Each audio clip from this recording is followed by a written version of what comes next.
Assalamualaikum warahmatullahi wabarakatuh. Saya Warda Galia Fitriani dari kelas TI 3E. Di sini saya akan menjelaskan modul ke-10 komputasi multimedia, yaitu yang pertama ada menambahkan reflection map secara custom pada scenes.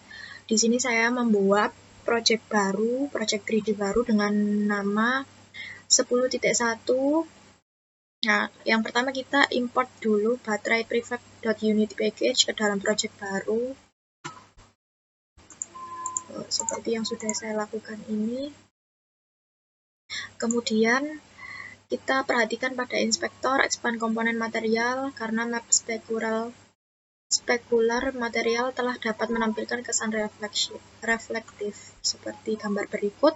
Kemudian kita import image custom reflection.jpg dari inspektor view, pastikan textural type-nya ke default dan kita samakan seperti yang diperintahkan di modul 10. Nah, sudah saya implementasikan seperti ini. Kemudian kita ubah reflection skybox dengan reflection map yang baru saja kita buat. Kita buka jendela lighting dari window. Lalu kita pilih lighting, kita pilih section scene dan ubah reflection source menjadi custom. Selanjutnya kita drag atau pilih custom reflection yang akan kita buat ke dalam cube map.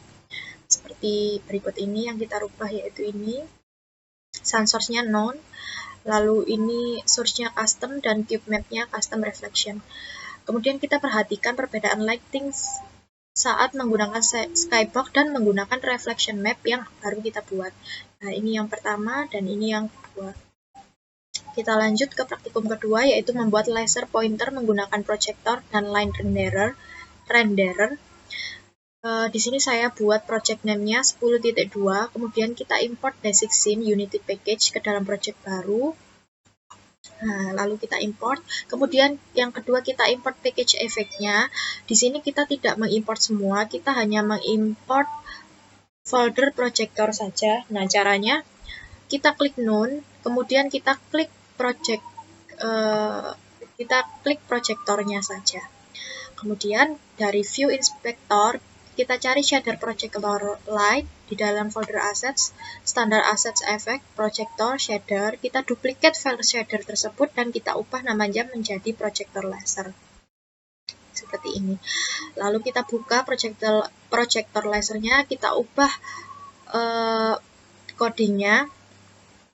Yaitu yang pertama kita ubah projector light menjadi shader projector laser, dan kemudian kita cari baris kode berisi blend, kita rubah menjadi 1 dan kita ubah menjadi blend 1. Nah, ini projector slice laser dan ini blend 1. Kemudian kita simpan dan kita lanjutkan memperbaiki shader. Kita butuh material dari project view, kita gunakan menu drop down create untuk membuat material baru. Kita beri nama laser material. Kita pilih laser material dari project view, dari inspector view, ubah shadernya menjadi projector laser. Nah, ini kita membuat material baru, lalu kita ubah shadernya menjadi projector laser. Lanjut kita cari tekstur file of, buka ke dalam image editor, pixel kolom pertama dan kolom terakhir buat sebagai warna hitam, kolom yang lain dibuat sebagai warna putih. Kita simpan filenya. Kemudian kita kembali lagi ke laser material, main colornya kita rubah menjadi warna merah. Lalu ini kita select, kita pilih teks dari slot tekstur, kita pilih tekstur light. Untuk yang ini fall off, yang selanjutnya kita pilih tekstur fall off. Kemudian dari hierarchy view kita cari dan pilih objek pointer prefab dengan cara yang sudah tertera ini. Kita expand sampai kita menemukan pointer prefab. Lalu kita tambahkan main shield-nya dengan nama laser projector. Kemudian di laser projector kita ubah ini ortografiknya kita centang. Ortographic size-nya kita beri 0.1. Maaf, ini belum saya ganti. Lalu materialnya laser material. Lalu kita coba jalankan scene. Maka scene akan laser akan mengenai target. seperti ini. Selanjutnya kita akan buat material untuk komponen line renderer. Dari project view, kita gunakan menu dropdown create untuk menambahkan material baru. Kita beri nama line matte.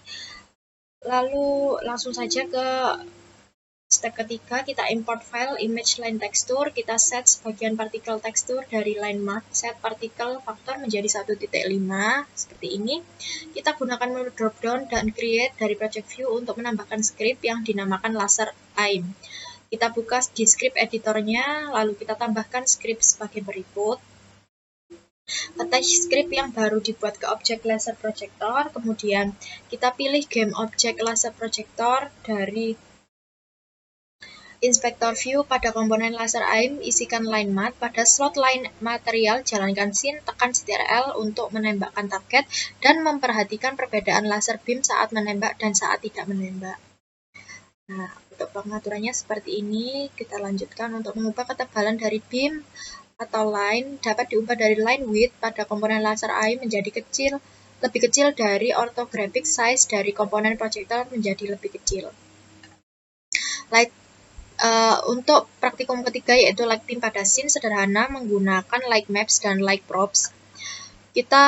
Saya membuat project baru 10.3, kemudian kita import light props-nya. Setelah kita import, kita mulai dengan setup lighting dari hierarchy view. Nah, seperti ini. Lanjut, kita langkah berikutnya dengan men-set global illumination untuk scene. Kita buka jendela lighting. Sampai muncul seperti ini, kita ubah sesuai dengan apa yang diperintahkan di modul. Kemudian light maps hanya dapat digunakan pada objek statis saja. Dari hierarchy view, kita expand game object level untuk menampilkan daftar objek children-nya. Kemudian pilih semua children dan set sebagai static pada inspector view kanan atas. Seperti ini. Lanjut, 3D mesh yang diimport harus memiliki fitur light map UV coordinate. Dari project view, cari dan pilih mesh lamp. Kemudian dari inspector view, di dalam seksi model dari import setting, periksa opsi generate light maps UV, klik tombol apply untuk menyimpan perubahan. Kemudian pada bagian bawah, ubah emission menjadi lamp, EMI, dan global illumination-nya menjadi dari real time menjadi baked. Perhatikan perubahan yang terjadi dari lamp pada scene seperti berikut. Kemudian kita buka jendela lighting secara default, opsi continuous baking selalu dicentang, hilangkan centangnya agar light maps dapat di-bake sesuai kebutuhan. Kita klik build dan tunggu light map sampai selesai di-generate. Kemudian dari hierarchy view, kita pilih roller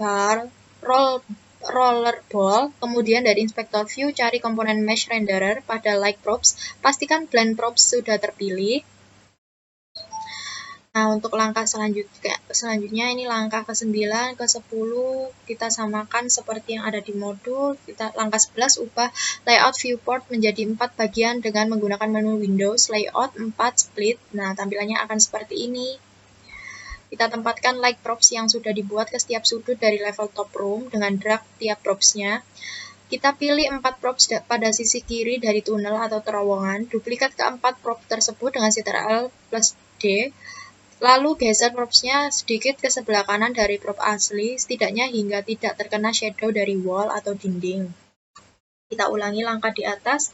Kali ini pada prop yang berada di tepi tunnel atau terowongan, jika ingin menghapus prop, dapat digunakan Ctrl+Backspace. Kemudian kita duplikat ke-4 props yang terdekat dengan tunnel dan posisikan sehingga seperti gambar berikut.